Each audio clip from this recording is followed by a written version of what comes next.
The folk songs, if you've looked at Bach, you start to get a feeling for how these colors operate.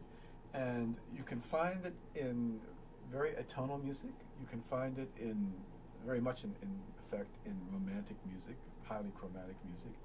And you can also find it in very early music. I like to use the spectrum to analyze the way sections move forward in Gregorian chant, for example. One of the great periods of music for this kind of chromaticism that the spectrum might suggest is the late medieval period.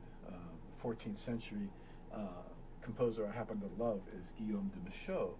And not in his very sort of cranky, highly contrapuntal, very complex music, but rather in his very simple, straightforward songs that he wrote. And I'm going to play one of those for you because it's a wonderful example of how these modes that we were talking about before can get all mixed together to create a real almost kaleidoscope of chromatic colors. This is a ballade by Machaut called Je suis aussi, and it's basically, you might call it in G minor. But the flat, the B flat and the E flat that we always think about in G minor come and go as Machaut pleases. And he also uses other pitches that are on the sharp side of the spectrum. Not only the natural versions of the E flat and B flat, the E natural and B natural, but also the next couple things that come up in the spectrum. An F sharp, a C sharp.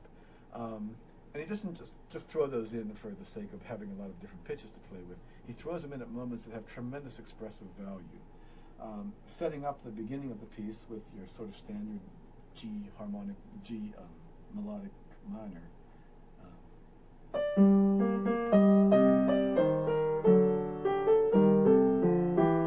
We had one F sharp, and then we have an F natural. So already we're sort of playing around with the relationship.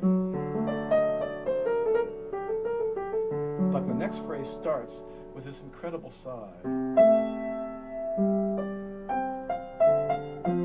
So, that note is an E natural, our first phrase with E flat. And then E natural. So we're getting very sharp, including a B natural against a B flat. Nice tangy. But where this phrase is headed is C sharp. You can hear how incredibly sharp that note is. So the expressiveness that comes out of jumping into that sharp side of the spectrum is so complete in that feeling. One last little thing about the Machaut piece is that it has a two-part form. The first part ends with a cadence on C, and you're ready to start the second section. He starts it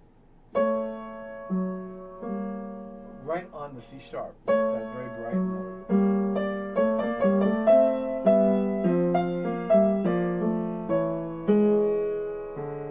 This one here, that's a G sharp. So you can see how far we've moved to the sharp side of the spectrum to create these colors. This is something I've used a lot in my own music. I love Machaut, I love these relationships. And in a second I'll talk about some of these things that I've used, the kind of same applications of the spectrum to create the colors that I love to hear in pieces I've written.